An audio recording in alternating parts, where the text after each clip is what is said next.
Çdo kohë ka një hero kombëtar, por rrallë i ndodh një vend i kaq të vogël si Shqipëria, të ketë për të tillën një figurë si Gjergj Kastriot Skënderbeu. Jo thjesht se për 25 vjet ai e ktheu Shqipërinë në një mburoj të sigurt ndaj ushtrisë turke, por se ai i dha lirin popullit ton. Ndaj Evropa e njeh Skënderbeun si një mbret edhe një luftëtar të rrallë.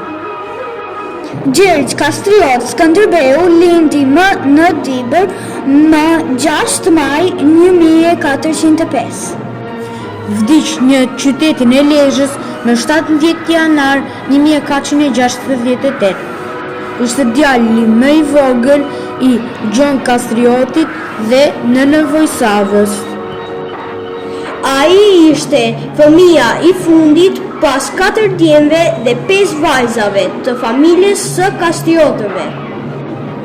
Gjergj Kastriot Skënderbeu u mor peng si nizam nga ushtria turke. Ishte një dal i shtatë shkurtër, por turplidhur dhe shumë i fuqishëm.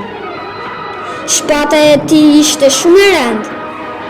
Dhe për krenarja me kokën e dhiste që mbante Skënderbeu ishte simboli i trojeve tona. Ju faleminderit që na ndoqët.